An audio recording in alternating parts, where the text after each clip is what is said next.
Oak Ridge welcomed October with a riot of color.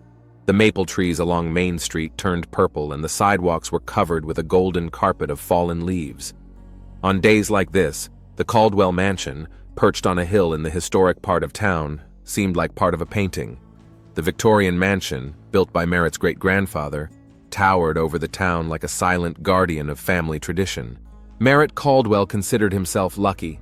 His architectural firm was thriving, his portfolio was booked 6 months in advance, and his beautiful wife, Astrid, had recently opened her own art gallery downtown. They had married 10 years ago, having met at a charity event hosted by his mother, Lark. Since then, they have been considered the perfect couple in Oak Ridge high society. At 38, Merritt had achieved everything he had dreamed of in his youth.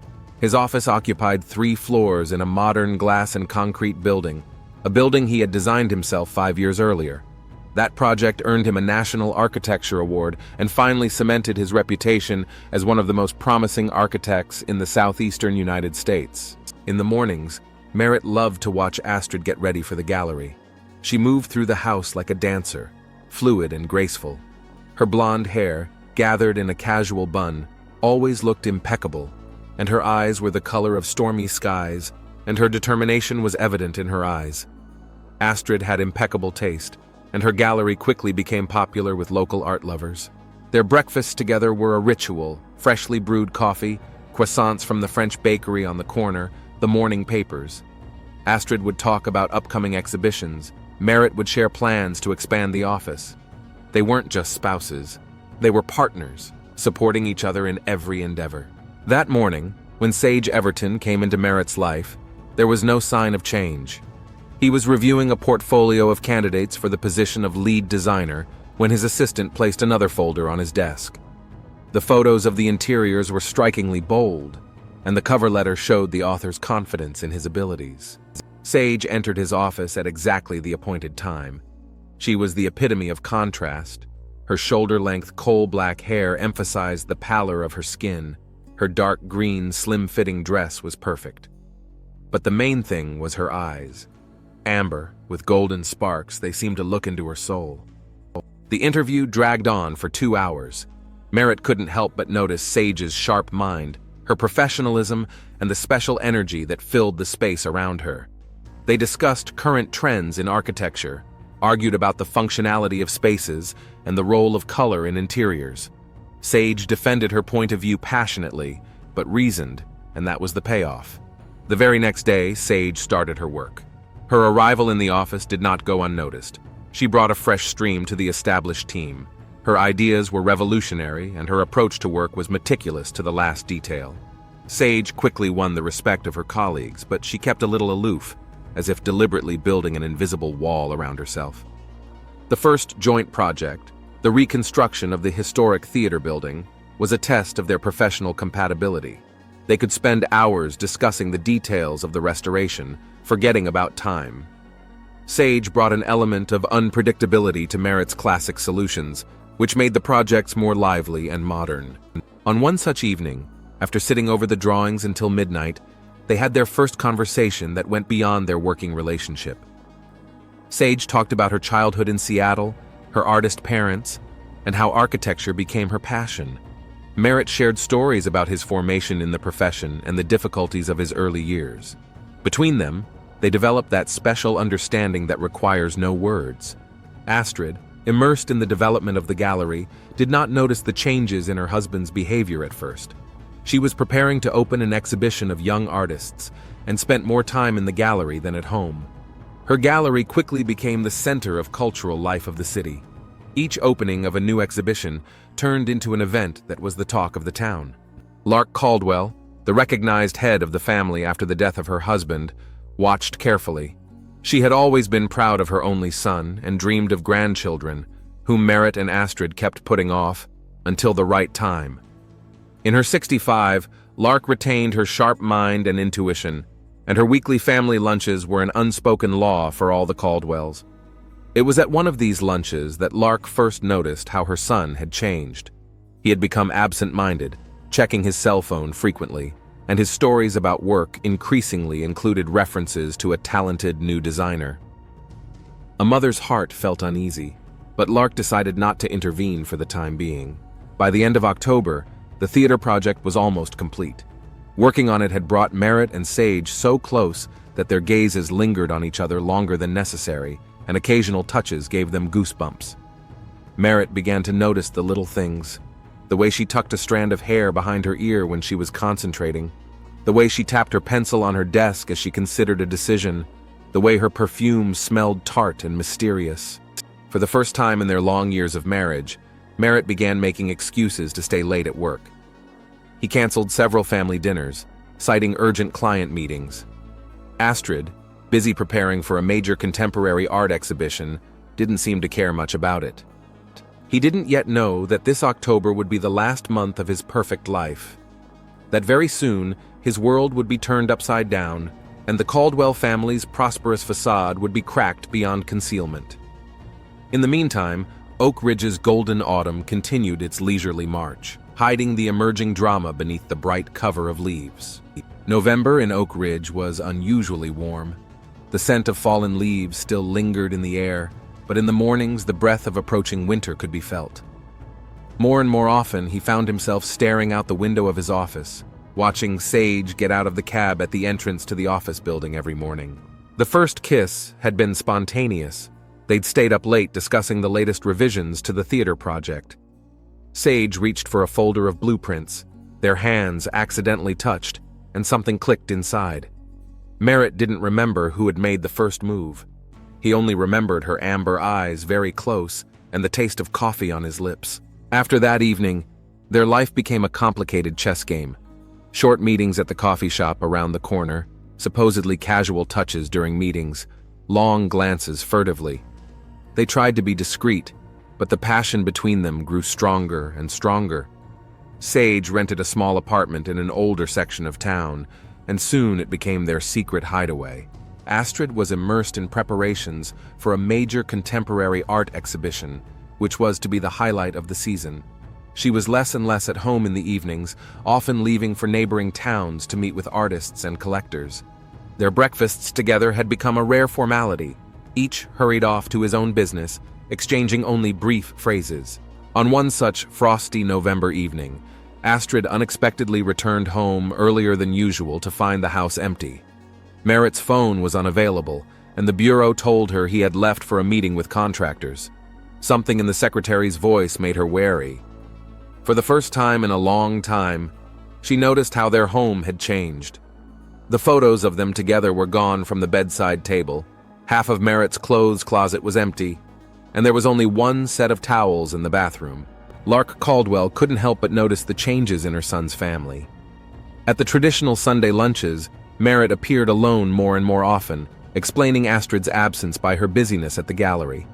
But her mother's heart felt that it wasn't just work. She noticed how her son furtively checked his cell phone, how his expression changed when he received certain messages, how he became more careful about his appearance. The Caldwell family's annual Christmas gathering was approaching, a tradition dating back to Merritt's great-grandfather. Every year in mid-December, all the family members gathered at the old Lark mansion for a gala dinner and the sharing of news. This year, preparations for the event were proceeding as usual, but there was a strange tension in the air. Meanwhile, Merritt and Sage's relationship was growing deeper. They could no longer settle for brief encounters and casual touches. Sage fell more and more in love with him, but never demanded more, realizing the difficulty of his situation.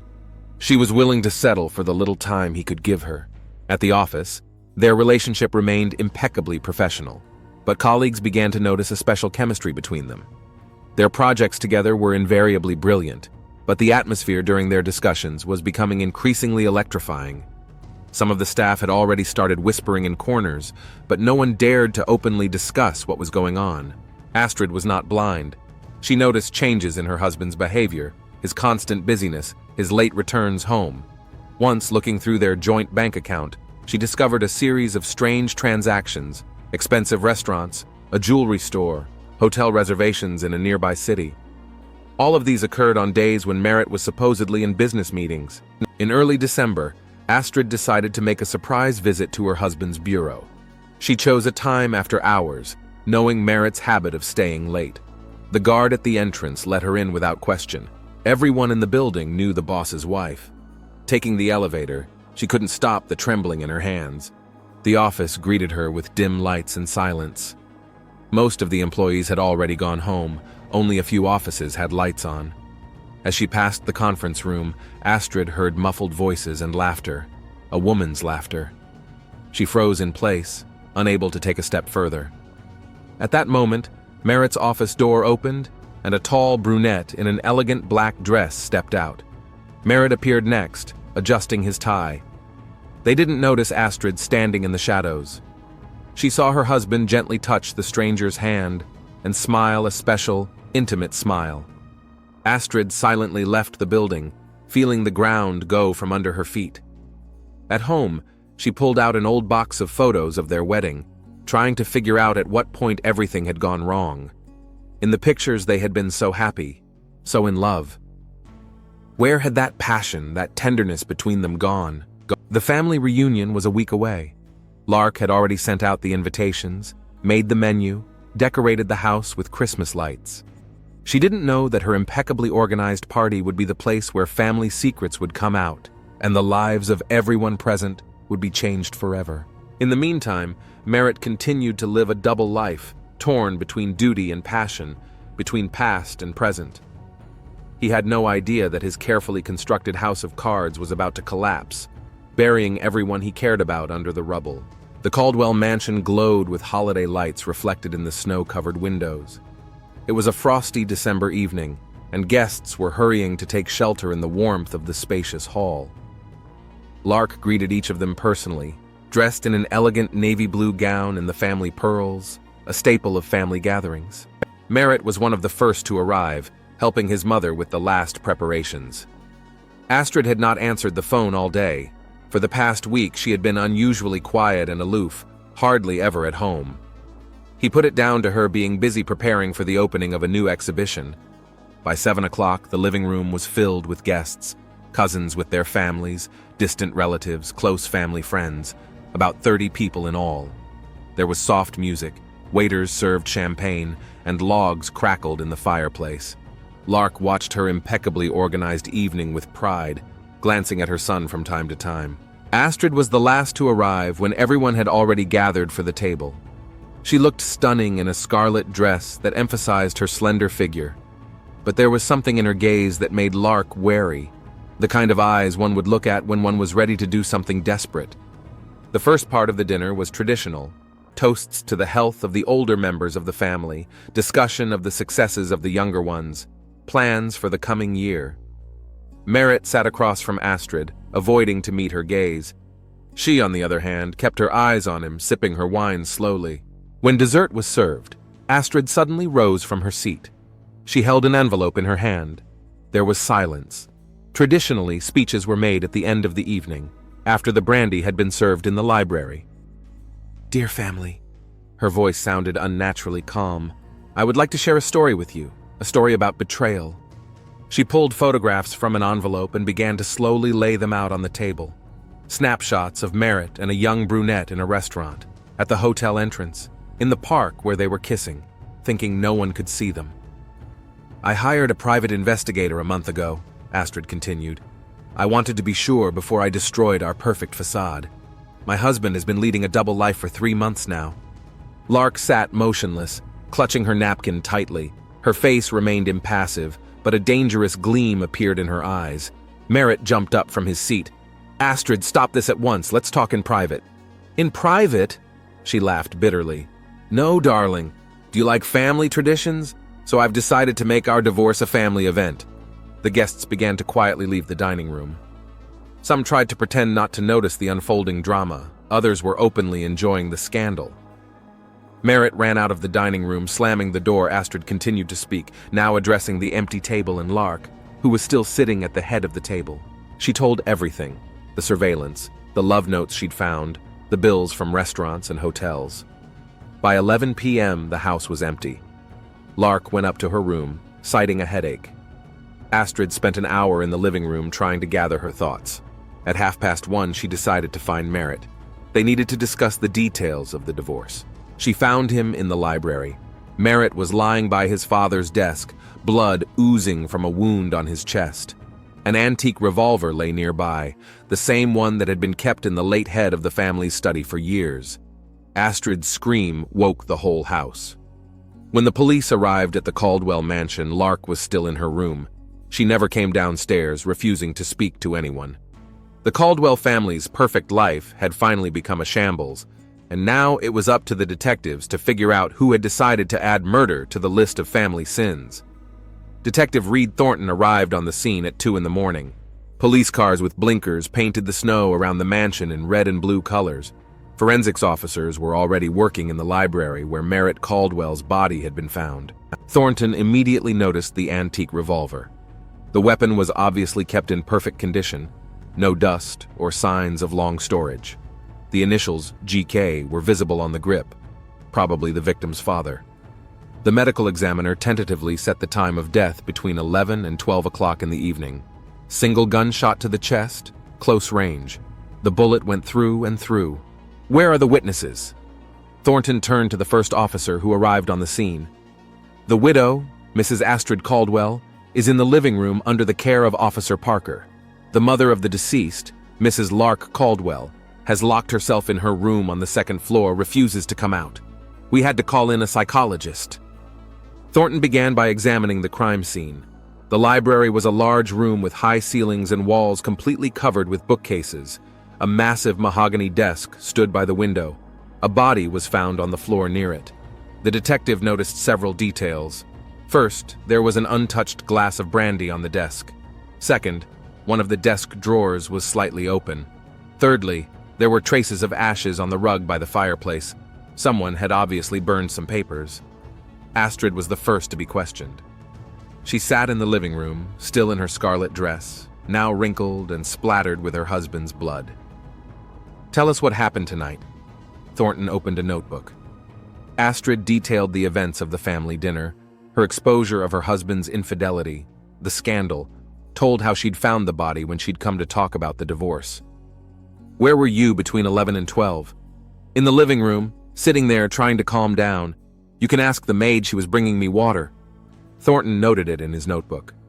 Did you know of the existence of the revolver? Of course, it's a family heirloom. Henry Caldwell, Merritt's father, treasured it very dearly. After his death, the revolver was kept in a safe in the library.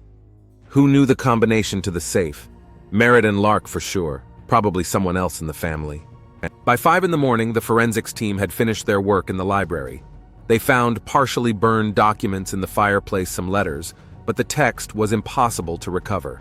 In the safe, they found a box of cartridges perfectly matched to the revolver. One cartridge was missing. At dawn, the psychologist finally succeeded in persuading Lark Caldwell to open the door. Thornton went up to her room. The elderly woman was sitting in an armchair, still in her evening dress and pearls. Her hands trembled slightly, but her gaze remained clear. Mrs. Caldwell, I need to ask you a few questions. Of course, detective. I understand. Her voice sounded surprisingly firm. Where were you between 11 and 12 o'clock?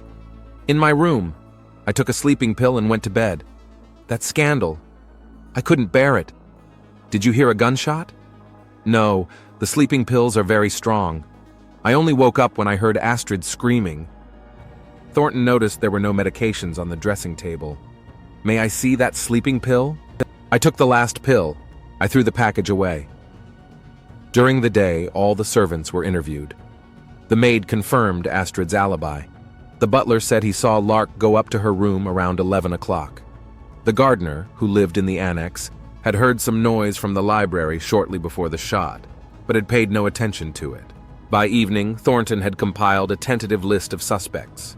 There were 2 names on it: Astrid Caldwell, a humiliated wife with a clear motive for revenge, and Lark Caldwell, an overbearing mother who might not have survived her son's public shaming. In his jacket pocket, they found a note written in a woman's handwriting. It has to end today. Handwriting analysis could take days. Looking through the notes, Thornton felt he was missing something important. Something to do with the revolver, with the safe, with the papers burned in the fireplace. He did not yet know that the clue would come from an entirely unexpected direction. Sage Everton came to the police station the day after the murder. Thornton scrutinized the woman whose pictures he had seen on the table in the Caldwell house the day before. In reality, she looked even more spectacular tall, slender, with piercing amber eyes. "I was told you wanted to talk to me, Detective." "Yes, Miss Everton. Have a seat. Tell me about your relationship with Merritt Caldwell." Sage lowered herself into a chair, straightening the folds of her black dress. "We met 3 months ago when I came to work in his bureau. I'm an interior designer." "And did the affair start right away?" "No. At first it was just work. We spent a lot of time together on projects. It happened gradually." She took out a cigarette but caught herself and put it back in her purse. "You tried to contact him last night. Several calls from your number." Sage nodded. "I knew about the family dinner. I was afraid he'd tell his wife. Merritt has been talking a lot lately about being tired of lying. You wrote him a note. It has to end tonight. What did that mean?" She shuddered. "You found it." "Yes, I wrote it. I wanted to end our relationship. It was getting too complicated." "Where were you last night between 11 and 12 o'clock?" "At home. Alone." She met the detective's gaze. "I know that's not the best alibi." "Did you know about the revolver in the library?" "Yes. Merritt showed it to me once when I was at their house. Astrid was away for the weekend and Lark was away. He was proud of that family heirloom." Thornton made a note in his notebook. "So you've been to the house?" "Only a couple times. It wasn't right, I know, but Merritt said he was going to leave his wife." "And did you believe it?" Sage grinned bitterly. "At first, yes. Then I realized he'd never leave his perfect life. That's why I wrote the note. I was going to end it all." "But you didn't." "Yes, and now Merritt is dead, and I must be the prime suspect." Thornton leaned back in his chair. "Not the only one. Tell me, what do you know about Lark Caldwell?"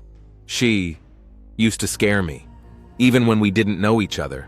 That look. Merritt used to tell me that his mother controlled every aspect of his life, that she would never approve of a divorce." "Why?" "The family's reputation. It was more important to her than anything else. Merritt said she would rather kill him than allow the Caldwell name to be tarnished by a public scandal." Thornton froze. Something in those words made him recall the details of the crime scene inspection. The untouched glass of brandy, an ajar desk drawer, burned papers in the fireplace. He stood up. "Thank you, Miss Everton. You've been very helpful." An hour later, the detective was back at the Caldwell mansion. Lark received him in the same room where they had talked the day before. "Mrs. Caldwell, I want to tell you how the murder was committed. May I state my version?" Lark nodded majestically. "Last night got out of hand. Astrid caused a scandal, threatened to ruin the family's reputation. Merritt locked himself in the library. You went up to your room, but you didn't take your sleeping pills. Instead, you went down to the library through the back stairs." Lark didn't move. "You knew the code to the safe, pulled out a revolver. Merritt was sitting at the table. You poured him a brandy, the last drink for the prodigal son. He didn't even have time to touch it. One shot in the chest. Then you burned some papers in the fireplace, love letters, I suppose, that you found in the desk, and went up to your place the same way." "That's an interesting theory, Detective." Lark's voice sounded calm. "It's not a theory. On the second floor of the library, in the section of old books no one uses, they found fresh fingerprints on the spines. You came down the extension ladder holding onto the shelves. And another detail, a glass of brandy. In all my years, I've never met a killer who poured the victim a drink before he died. Only a mother would think of a last sip for her son." Lark looked at her hands, still studded with rings. "Do you understand why I had to do it? You killed your own son. I protected a family. Family isn't just one person. It's a name, a reputation, a legacy." Lark stood up. "I assume you want to arrest me?" Thornton nodded to the officer at the door. When the handcuffs clicked on Lark's wrists, she didn't even flinch, only uttered, "I'll need my pearls in the cell. Caldwell's must always look immaculate." That evening, Thornton sat in his office finishing his report. The story of the Caldwell family had taken a new, tragic turn. Murder, committed in the name of preserving its reputation, had only completed the downfall of a once blameless dynasty. The last line in the report he wrote, The motive for the crime is a pathological desire to preserve the appearance of a perfect family at any cost, even at the cost of his own son's life. It was an unusually snowy winter in Oak Ridge. On the day of Merritt Caldwell's funeral, the white drifts creaked underfoot like unlubricated hinges. Half the town gathered in the cemetery out of genuine sympathy and idle curiosity. The story of her mother's Christmas Eve murder had spread instantly across the state. Astrid stood by the casket, clutching white roses in her hands. She remembered Merritt bringing home the same bouquet every Friday, a tradition dating back to their honeymoon. Family friends whispered next to her, trying to offer condolences, but words of comfort passed her mind. She noticed Sage at once, a tall figure in an austere black overcoat, keeping her distance behind the bare trunks of the maples. Her husband's mistress did not dare to come closer, but apparently she could not leave either. Astrid realized that she did not hate her, only tiredness and a strange sympathy. When the bulk of the procession had dispersed, Sage slowly approached the grave. They stood in silence, separated by a fresh mound of earth, a widow and a lover, two women whose lives had been ruined by a single gunshot. "You know, I really did love him, didn't I?" said Sage at last. Her voice sounded hoarse, as if she'd been silent for a long time. "I did too, once upon a time." Astrid turned to her. "What was in that note? In the last one?" "That it had to end. I couldn't live a lie anymore. I didn't want to be the one to destroy the family." "Ironic, isn't it? It wasn't you who ended up destroying the family." They fell silent again. Somewhere in the distance, crows cawed. The wind rustled the ribbons on the wreaths. "Are you leaving town?" Astrid asked. "Yes, got a job offer in Seattle, flying out in a week." "That's the right thing to do. There are too many ghosts here." Sage nodded, pulled a small white rose out of her purse and placed it on the grave. "Goodbye, Astrid. Forgive me." "There's nothing to forgive for. None of that matters now." Lark Caldwell's trial began in February. The hall was packed. It seemed the whole town wanted to see the last stronghold of a once blameless family fall. Lark held herself with remarkable dignity. Even in her standard defendant's clothes, she managed to look as if she were attending a social gathering. Her gray hair was impeccably styled, her back straight, her gaze clear and calm. She hadn't hired a lawyer. When the judge asked about the plea, Lark stood up and made a short speech that shocked the hall. "I am guilty. I shot my son to protect the honor of the family." Merritt was not only going to confess to his affair. He wanted to reveal all the secrets of the Caldwells, of a decade of carefully guarded secrets, generations of impeccable reputation. All could collapse in one evening. "I made a choice between the life of one man and the legacy of an entire family, and I don't regret it." It took the jury less than an hour to reach a verdict: life in prison without parole. A month after the verdict, Astrid arrived at the maximum security women's prison. Lark was waiting for her in the visiting room, still as straight and haughty despite her gray robe. "Why did you come?" "I wanted to ask one question, just one." "Ask it." "Those secrets you spoke of at the trial, were they worth it? Worth the life of your only son?" Lark allowed herself to smile for the first time in ages. A cold, empty smile. "You think you know everything about our family? About what it means to be a Caldwell? For decades, we've kept up a facade of respectability, covering up things you'd never dream of. Merritt was ready to ruin everything. He got weak. He got soft. He wanted to clear his conscience. I just did what I had to do." "You're a monster," Astrid said quietly. "No, dear. I'm a Caldwell, and you never were and never will be one of us." Astrid stood up. "Goodbye, Lark. I hope these walls will be a worthy replacement for your precious facade." Spring came early to Oak Ridge. Astrid was opening a new gallery in Boston, a modern space filled with light and air. No heavy curtains and dark paneling like the Caldwell mansion. Sage did go to Seattle. Her design studio was quickly gaining popularity. She'd always been talented. It was just that her talent had previously been drowned in a maelstrom of other people's ambition and intrigue. And the Caldwell mansion still stood on the hill, gradually decaying unattended. Local children told stories of a ghost that roamed the empty rooms, guarding terrible family secrets. City officials considered buying the building for a museum, but no one was in a hurry to mess with the house where a mother killed her son in the name of preserving family honor. In Lark Caldwell's cell, every morning began the same way. She carefully combed her hair, adjusted the collar of her prison robe, and sat at the window with her back straight. Reputation above all else, even here, even now. That was the price of an impeccable facade, a price measured not only in years of imprisonment, but in the blood of her own son.